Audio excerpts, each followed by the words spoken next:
Okay student, good morning. आज की class में हम लोग जो प्री AKTU का जो सोल्यूशन है उसको हम लोग डिस्कस करेंगे। तो पहला जो क्वेश्चन था आपका कि when A P-young junction is forward bias,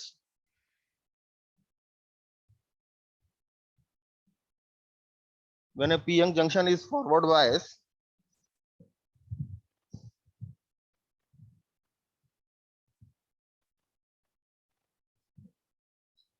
तो उस केस में क्या होगा। तो पहला ऑप्शन जो था हमारा, electron in the N reason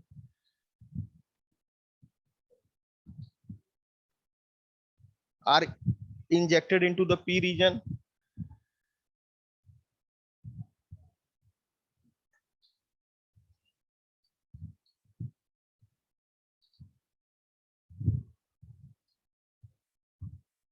दूसरा था hole in the P reason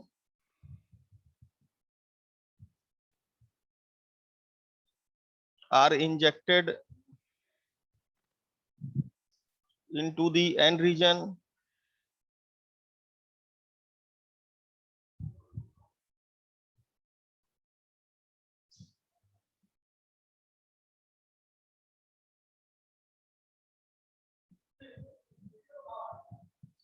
C है both A and B और D है हमारा none of these। तो पूछ रहा है कि जब पी-यंग जंक्शन हमारा फॉरवर्ड बायस में होगा तो electron in the N region are injected into the P region, या hole in the P region are injected into the N region. C हमारा बोथ ए एंड बी, या D none of these. तो student, जब हमारा P-young junction diode होगा और जब हम इसको फॉरवर्ड बायस करेंगे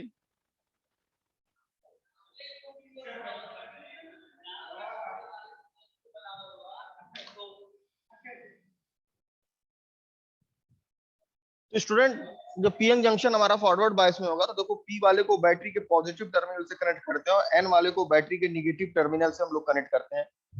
और जैसा कि हमको मालूम है, पी टाइप सेमीकंडक्टर में हमारा होल जो होता है वो मेजॉरिटी कैरियर में होता है, और एन में हमारा इलेक्ट्रॉन जो होता है ये हमारा मेजॉरिटी कैरियर में होता है। तो जब हम इसको फॉरवर्ड बायस करेंगे तो पी वाले पॉजिटिव से एन वाले को निगेटिव तक जोड़ेंगे तो यहाँ पॉजिटिव चार्ज होगा, यहाँ नेगेटिव चार्ज होगा। तो पॉजिटिव चार्ज क्या करेगा, इस होल को रिपेल करेगा टुवर्ड द जंक्शन। तो होल मूव करेगा टुवर्ड द जंक्शन। तो देखो, electron hole in the P region, तो होल जो होगा पी रीजन में are injected into the N region, ये एन रीजन की तरफ इंजेक्ट होगा। Similarly in N type semiconductor जो हमारा होगा, इलेक्ट्रॉन जो होगा इसमें injected toward the P region, electron in the N region are injected toward the P reason. यानी हमारा जो आंसर होगा स्टूडेंट सी होगा, both A and B.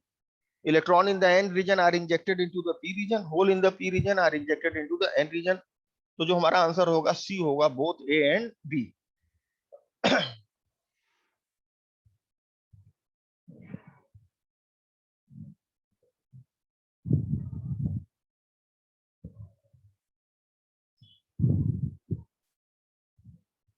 Next question हमारा स्टूडेंट है question number 2। The reverse current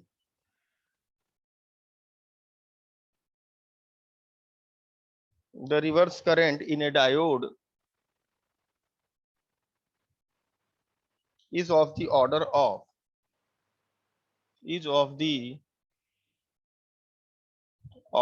of A है micro ampere, B है milli ampere, सी है एम्पियर और डी है किलो एम्पियर। स्टूडेंट, जैसा हमको मालूम है, reverse saturation current is mainly due to the minority carrier, जो कि बहुत स्मॉल होता है। जो रिवर्स सैचुरेशन करंट होता है इज मेनली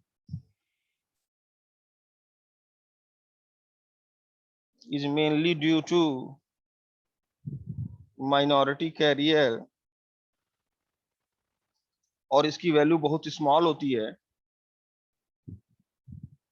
तो इसमें सबसे स्मॉल हमारा माइक्रो एम्पियर है, तो हम इसमें माइक्रो एम्पियर पे टिक करेंगे।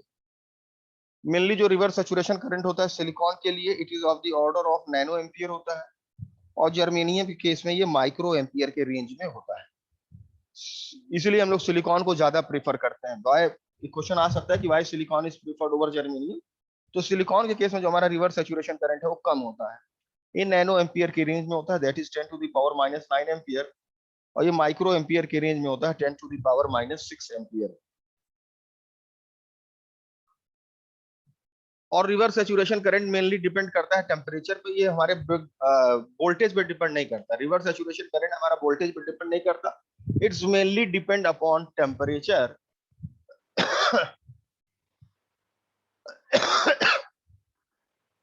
it's mainly depend upon temperature and at every 10 degree Celsius rise in temperature and at every 10 degree Celsius rise in temperature, जो रिवर्स सैचुरेशन करंट है हमारा, रिवर्स सैचुरेशन करंट become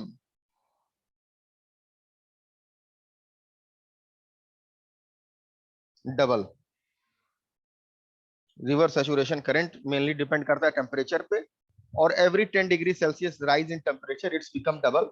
और जो फॉर्मूला हमारा होता है student, I02 is equal to I01 into 2 to the power T2 minus T1 upon 10। ये हमारा फॉर्मूला होता है रिवर्स सैचुरेशन करंट कैलकुलेट करने। हर 10 डिग्री टेम्परेचर बढ़ाने पर डबल हो जाता है। और अगर आपसे पूछे कि लेट अस सपोज, अगर आपसे पूछता है इस पे क्वेश्चन इस तरह से, तो इसका आंसर होगा माइक्रो एम्पियर। रिवर्स करंट जो होता है इसका जो ऑर्डर होता है माइक्रो एम्पियर में होता है। सबसे कम वाले को सिलेक्ट करेंगे हम लोग। और लेट अस सपोज अगर क्वेश्चन है कि the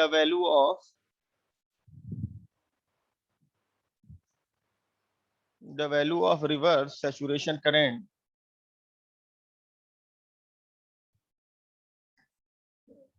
the value of reverse saturation current is, let us suppose 10 nano ampere दिया हुआ है at 25 degree Celsius, what will be its value, what will be its value at 35 degree Celsius अगर पूछे तो क्या आंसर होगा। तो देखो 25 डिग्री सेल्सियस पे 10 नैनो एम्पियर दिया है, 10 डिग्री बढ़ाया है टेम्परेचर, तो इट विल डबल हो जाएगा, यानी ये 20 नैनो एम्पियर हमारा हो जाएगा। ये हमारा 20 नैनो एम्पियर हो जाएगा, क्योंकि जो हमारा फॉर्मूला लगेगा स्टूडेंट वो I02 is equal to I01 into 2 to the power, जब आप T2 माइनस T1 करोगे तो 35 में से जब 25 घटाओगे तो 10 अपॉन 10, तो I02 is equal to I01, यानी पहला आपको दिया 10 नैनो एम्पियर, तो 2 पे पावर 1 दैट इज ये 20 हो जाएगा, तो उसका डबल हो जाएगा। तो इस तरह से क्वेश्चंस आ सकते हैं रिवर्स सैचुरेशन करंट पे, लीकेज करंट पे।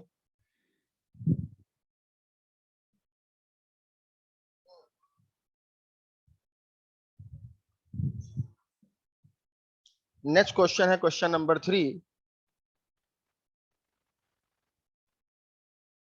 An ideal diode is one which we have as, an ideal diode is one which behaves as perfect dash when forward bias,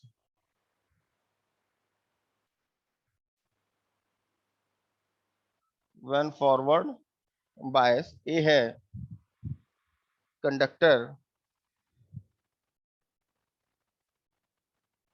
B है इंसुलेटर, सी है resistance material,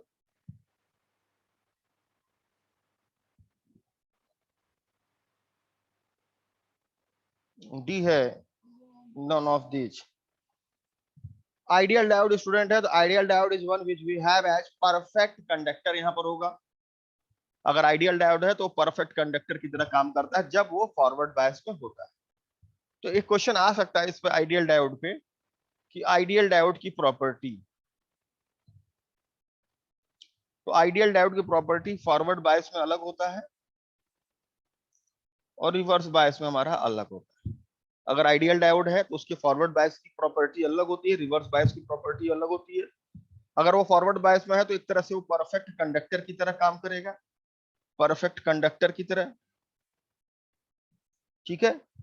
ideal diode offer zero resistance, ये zero resistance को offer करेगा, zero resistance होगा।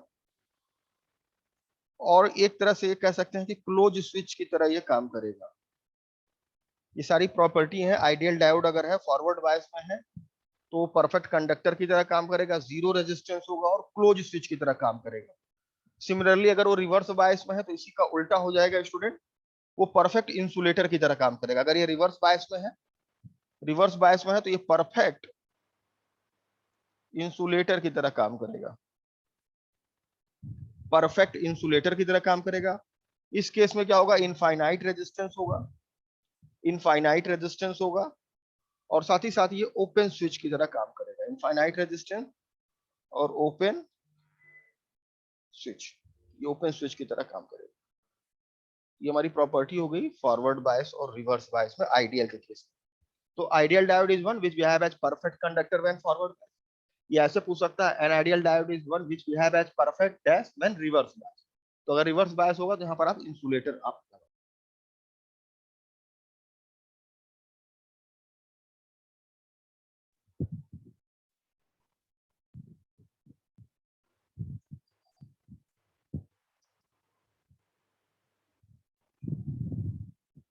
Next question है student, question number 4। if the output voltage if the output voltage of a bridge rectifier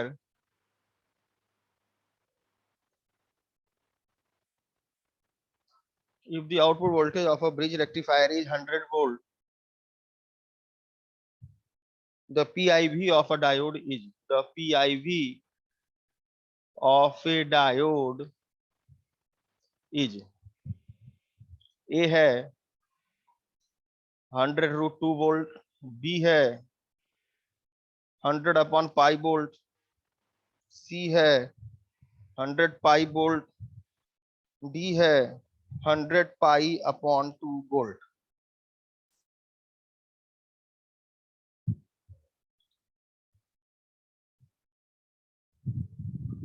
output voltage देखिए हमको bridge rectifier का दिया हुआ है, आउटपुट वोल्टेज दिया है ब्रिज रेक्टिफायर। तो मेनली जो हमारा रेक्टिफायर होता है, rectifier is a device which is used to convert AC voltage अगर है तो इसको ये पल्सेटिंग डीसी वोल्टेज में कन्वर्ट करता है। एसी वोल्टेज को हमारा पल्सेटिंग डीसी वोल्टेज में ये हमारा कन्वर्ट करता है। तो मेनली इसमें इनपुट हम एसी देंगे तो आउटपुट हमको डीसी मिलेगा। तो आउटपुट वोल्टेज हमको दिया है, दैट इज VDC, हमको दिया है 100 वोल्ट। ये क्वेश्चन में आपको दिया हुआ है डीसी वोल्टेज 100 वोल्ट दिया हुआ है। और पीक इनवर्स वोल्टेज पूछ रहा है, PIV जिसको कहते हैं peak inverse voltage, peak inverse voltage पूछ रहा है। पीक इनवर्स वोल्टेज क्या होता है, it is the maximum voltage in reverse bias.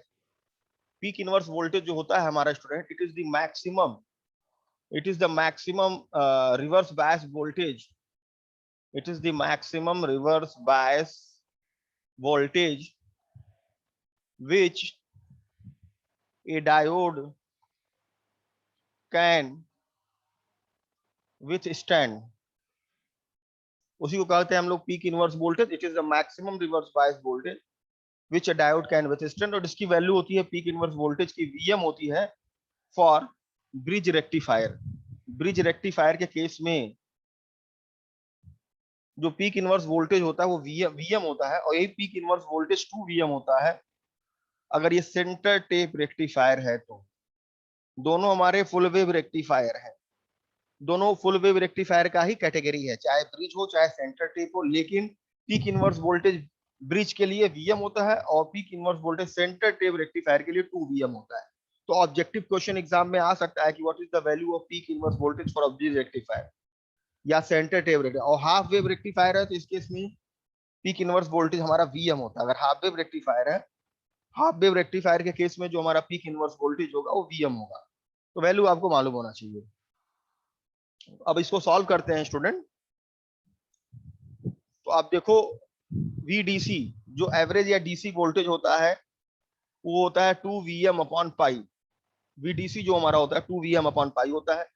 In the case of full wave rectifier जो एवरेज या डीसी वोल्टेज होता है 2 Vm अपॉन पाई, या वीएम की वैल्यू होगी वीडीसी इंटू पाई अपॉन 2, और वीएम की जो वैल्यू आएगी, बीडीसी हमको दिया है 100 वोल्ट, तो 100 into pi upon 2, 100 pi upon 2। तो देखो 100 पाई अपॉन 2 पर हम लोग टिक लगाएंगे, क्योंकि ये जो आपका वीएम जो होगा यही हमारा पीक इनवर्स वोल्टेज होगा, यही हमारा पीक इनवर्स वोल्टेज होगा।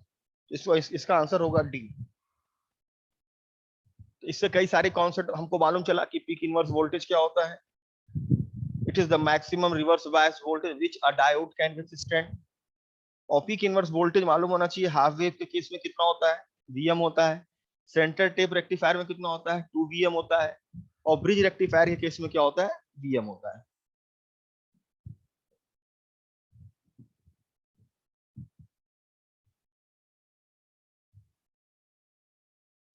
नेक्स्ट क्वेश्चन है question number 5। In a full wave, in a full wave rectification, in a full wave rectification, if the input frequency is, if the input frequency is 50 hertz, then the output frequency will be, then the output frequency, then the output frequency will be कितना होगा। ए है 50 hertz,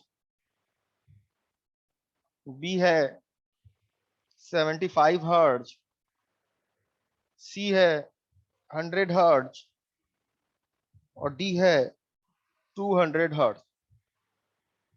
तो देखो हमारा input frequency दिया हुआ है, input frequency F I 50 hertz दिया हुआ है, और आउटपुट फ्रीक्वेंसी जो हमारा होता है ब्रिज रेक्टिफायर में हमारा होगा 2 into two time of input frequency. तो आउटपुट फ्रीक्वेंसी हमारा होगा 50 इंटू 2, दैट इज ये हमारा होगा 100 हर्ट्ज। तो 100 हर्ट्ज पे हम टिक लगाएंगे, that is C will be your right answer.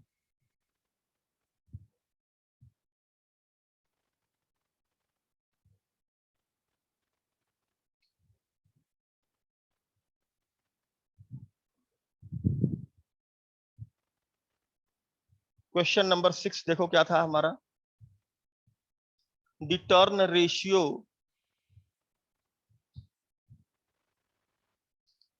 the turn ratio of transformer, the turn ratio of transformer used in a half wave rectifier is 10:1.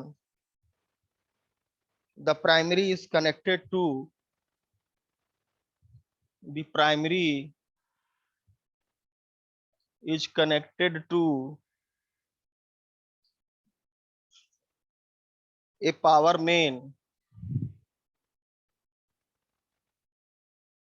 power main 220 volt 50 hertz. If the diode resistance in a forward bias is 0, if the diode resistance, if the diode resistance in a forward bias is 0,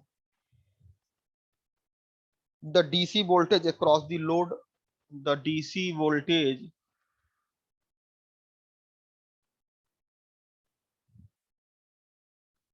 the DC voltage across the load will nearly पूछ रहा है कितना होगा, लगभग। ए है 15 volt, B है 10 volt, सी है 12 volt, और डी है 8 वोल्ट।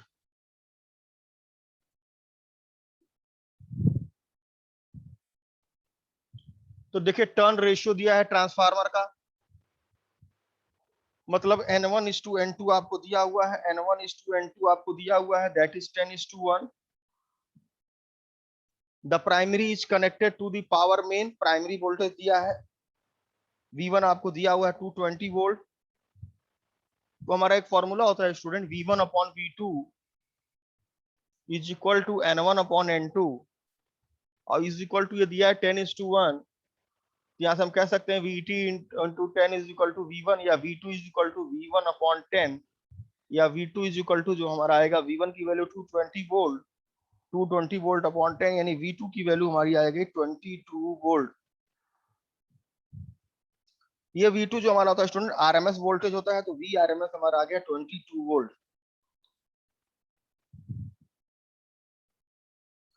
अब देखिए क्या दे रहा है, DC voltage across the load आपसे पूछ रहा है VDC, तो VRMS आ गया हमारा, तो VRMS इज इक्वल टू होता है स्टूडेंट हमारा VM/√2। VRMS जो हमारा होता है वो होता है VM/√2।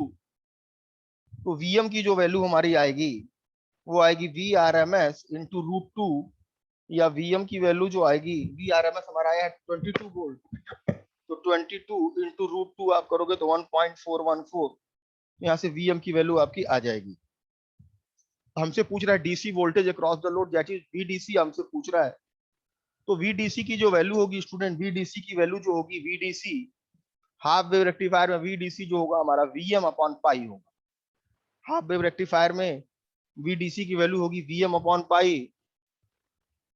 तो हम कह सकते हैं डीसी वोल्टेज जो होगा VDC, VM की वैल्यू है 22 इंटू √2 और अपॉन पाई दैट इज 3.14, या कह सकते हो 22/7, 22/7। तो 22 से 22 कट जाएगा और VDC की वैल्यू आएगी 7√2। जब इसको हम लोग सॉल्व करेंगे तो देखो कितना आएगा, इसको जब हम लोग सॉल्व करेंगे 7√2 को, तो लगभग ये हमारा आएगा 10 वोल्ट के लगभग आएगा, it will be around 10 volt.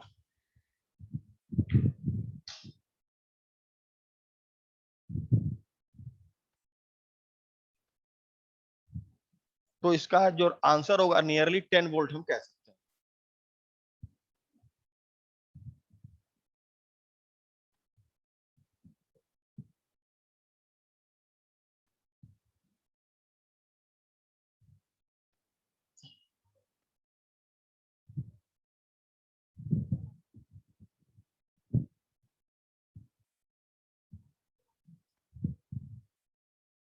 Question number 7 पे आएंगे। क्वेश्चन नंबर 7 देखिए हमारा क्या था कि in a full wave rectifier, in a full wave rectifier without filter, without filter, the ripple factor, the ripple factor is A है 0.482, B है 1.21, C है 1.79 एंड D है 2.05।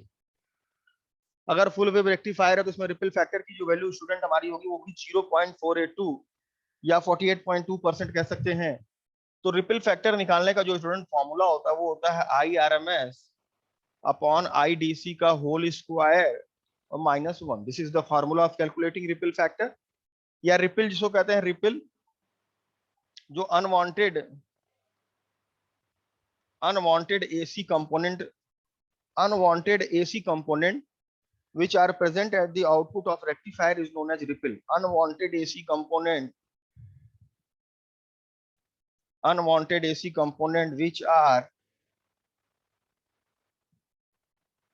which are present at the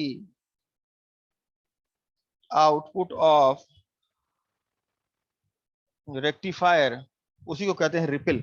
unwanted AC component जो हमारे rectifier के output में present है उसको कहते हैं रिपल। और रिपल फैक्टर निकालने का फॉर्मूला ये होता है under root of IRMS upon IDC का होल स्क्वायर -1, या कह सकते हैं under root of form factor का स्क्वायर माइनस, को फॉर्म फैक्टर भी कहते हैं। तो जब वैल्यू आप सॉल्व करोगे फुल वेव रेक्टिफायर का, या IRMS की जगह जब आप वैल्यू पुट करोगे IM/2, और आईडीसी की जगह I am upon pi, 2 IM upon IDC जब 2 IM अपॉन पाई, तो हमारा रिपल फैक्टर की वैल्यू हो जाएगी 0.482। ये हाफ वेव रेक्टिफायर होता तो 121% होता है, दैट इज 1.21। तो अगर फुल वेव पूछेगा तो 0.482, और हाफ वेव पूछेगा तो 1.21 पे हम लोग टिक लगाएंगे।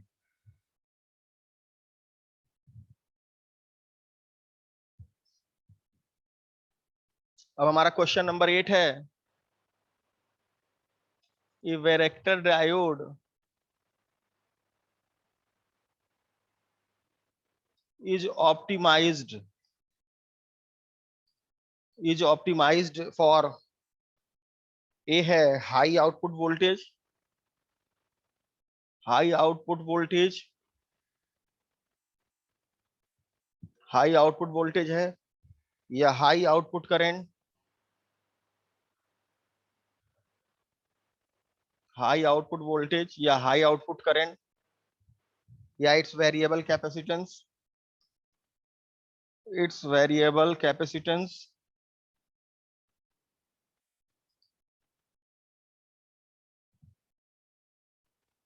या its variable inductance, its variable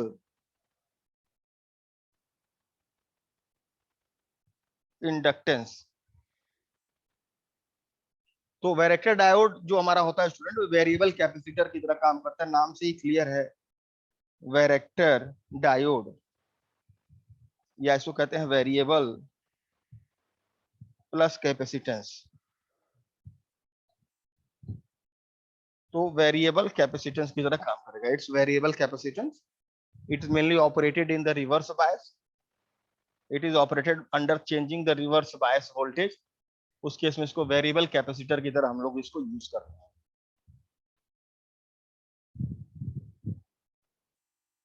next question है question number 9, the light emitting diode. Light emitting diode पे क्वेश्चन आ सकता है, लाइट एमिटिंग डायोड, जिसको हम लोग शॉर्ट में कहते हैं एलईडी, लाइट एमिटिंग डायोड, या इसको हम लोग कह सकते हैं एलईडी। तो इसका जो ऑप्शन है हमारा पहला है, is usually made from metal oxide, usually made from metal oxide, it usually made from metal oxide, it is used in reverse bias junction, is used in reverse bias junction, give a light output, give a light output which increase with temperature, which increase with temperature, और D है emits light due to recombination of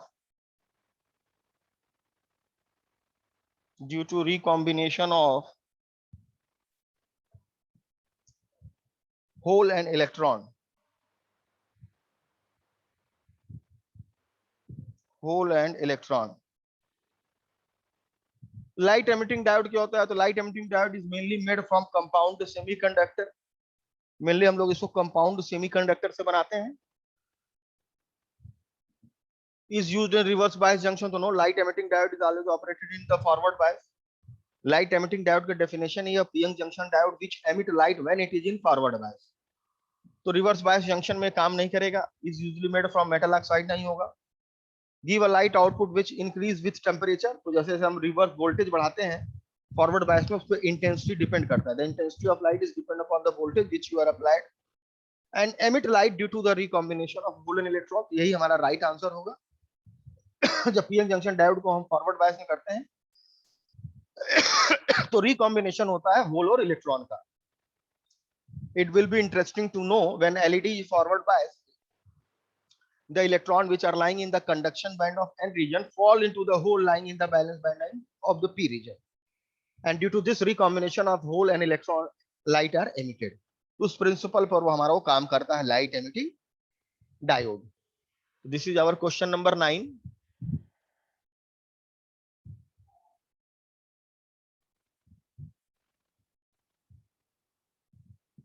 अब हम आएंगे question number 10 पे. Question number 10 क्या है? Which diode is otherwise called a hot carrier diode? Hot carrier diode किसे कहते हैं? तो नाम से देखिए क्लियर है, हॉट कैरियर डायोड.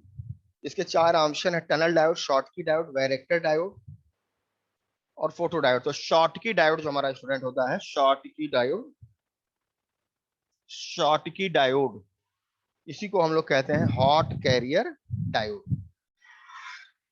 ये 10 क्वेश्चन जो हमारे थे प्री एकेटीयू के थे, तो शॉर्टकी डायोड को हम लोग हॉट कैरियर डायोड भी कहते हैं.